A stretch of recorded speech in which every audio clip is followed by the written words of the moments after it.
2026 বিশ্বকাপে কি দেখা যাবে লিওনেল মেসিকে, নাকি মহাযজ্ঞের আগেই বুট জোড়া তুলে রাখবেন LM10? কোটি ফুটবল ভক্তের মনে যখন এই প্রশ্নের পাহাড়, ঠিক তখনই মাঠে নিজের চিরচেনা জাদুতে উত্তর দিলেন খুদে জাদুকর। একদিকে আর্জেন্টিনার নীল সাদা ঝিলিক, অন্যদিকে আনচেলত্তির ব্রাজিলের পাওয়ার ফুটবল। বিশ্বকাপের আগে শেষ মুহূর্তের প্রস্তুতিতে কাঁপছে ফুটবল বিশ্ব।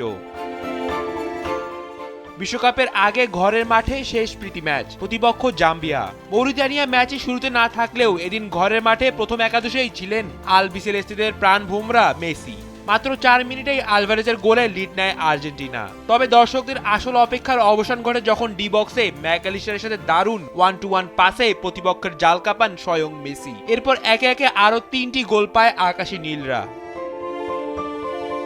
এদিকে জয়ের ছন্দে ফিরেছে ব্রাজিলও। অরল্যান্ডোর ক্যাম্পিং স্টেডিয়ামে বিশ্বকাপের চূড়ান্ত স্কোয়াড ঘোষণার আগে শেষ পরীক্ষায় নেমেছিল আনচেলত্তির শিষ্যরা। প্রতিপক্ষ ছিল শক্তিশালী ক্রোয়েশিয়া। ফ্রান্সের কাছে হারের ধাক্কা সামলাতে একাদশে 6টি পরিবর্তন নিয়ে আসেন কোচ আনচেলত্তি। প্রথমার্ধের একদম শেষে ভিনিসিয়াস জুনিয়রের দুর্দান্ত পাস থেকে ডেডলক ভাঙেন দানিলো। তবে নাটকীয়তা জমে ম্যাচের শেষ 10 মিনিটে। 64 মিনিটে লভ্রো মাইয়ের গোলে সমতায় ফেরে ক্রোয়েশিয়া।